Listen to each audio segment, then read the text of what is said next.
Hola, buenos días, soy Nico.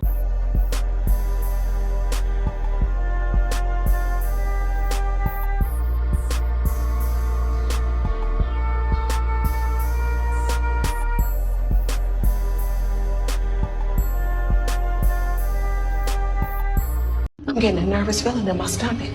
I might start farting. If I cut some, you promise not to tell anyone? No, I won't tell anyone. Today we're going to be talking about something that I find very interesting, and it's something that I can personally relate to. But before we get started on that, make sure to follow me at patreon.com/NicosAesthetics if you like this kind of content, for more exclusive videos, weekly lives, and to be a part of the podcast, which is debuting this Monday. If you like the podcast, I would definitely suggest tuning into the Patreon so that you can join the dialogue, because we're able to actually bounce conversation off of multiple people to get multiple perspectives. And the tier that usually allows you to do that is Viewer's Choice or Third Eye. Closed Eye is usually just for exclusives or the early premiere videos. But yeah, if that piques your interest, definitely check it out. It's only $3 to $10. It's in that range. But yeah, let's get started.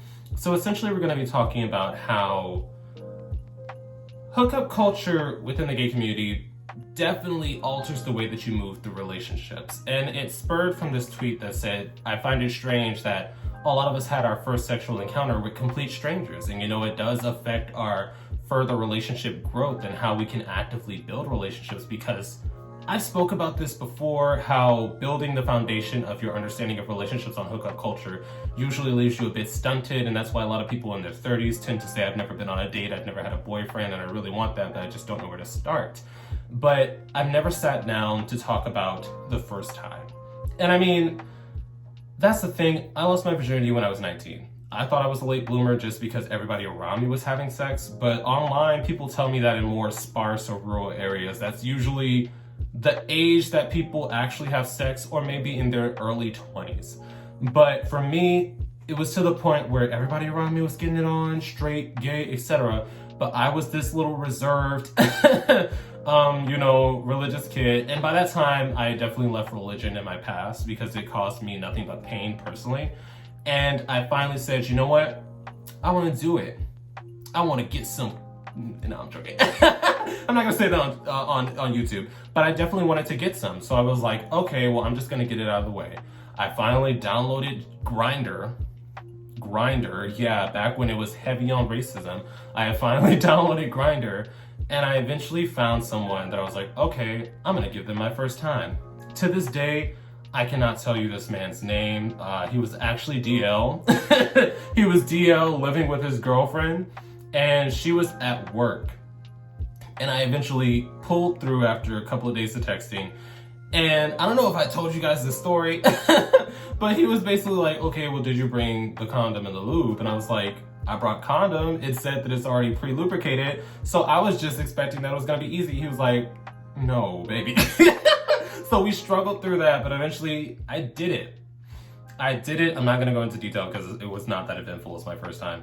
I did it, and it kind of felt hollow. And that's not me coming here to tell you, oh, you need to wait for your first time, you need to find somebody special. And I honestly don't regret it. I do not regret it, just for the sole purpose that it was in my control. I was able to say, I want to do this right now, and I want to get it out of the way, because living in the Deep South in the Bible Belt, finding a loving relationship with another queer man and or a woman who accepts my identity was not something that I could conceive personally. It's not something that I saw in my future. So I'm just like, okay, well, I can't keep a man. If I do keep a man, it's long distance, so that's boring. I would rather just get it out of the way. So I don't regret it, but I do wish that I did save it for something special, just because it took until, honestly, my ex-fiance for me to realize that sex could be more than just physical pleasure. It could be intimacy, it could be tenderness, it could be caring. And I'm not gonna go into, if you want my sex life, it's on Patreon. But just the feelings and the emotions that came with that interaction, that felt like my first time. And that's after years of hollowing, because I'm 26 at this point. So being with that man made me appreciate what making love could be. I will say that, making love. Because prior, I always enjoyed myself during the act, and I didn't have an issue building relationships after a certain point. Because you have to get your mind frame out of, ooh, this feels good, to actually, do I enjoy this person as a person? Do I like their personality? Can we hang out? And I feel like as time went on, I was able to properly build those connections and discover what I like and what I do not like. But I definitely feel like just diving into hookup culture at 19, it stunted that growth for me.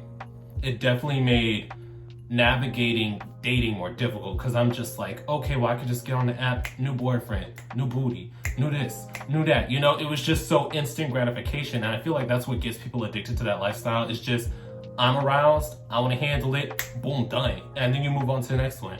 And I feel like that's what also makes dating harder in this landscape. And I'm sure I've discussed this before, but you always feel like that there's the next person just around the corner. Everybody is replaceable, but we need to get out of that mind frame if we actually want to build these healthier, long-lasting relationships. And I do appreciate him for that. I really do appreciate him for telling me I'm not a sex toy. I need you to, you know, pace yourself, because I'll be giving some disrespectful strokes. I will be blunt about it, but sitting down to make sure you are the focus of the pleasure.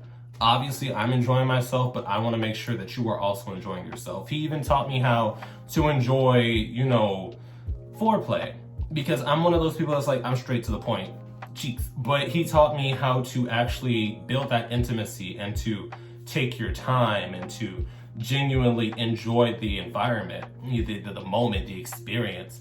And that's just something I had never experienced in 25 years of life. And I mean, obviously, I've had tender moments, you know, I've dated before, but I've never just sat down to truly enjoy the experience in that manner prior. So that's why when I say, I feel like hookup culture kind of makes sex like fast food.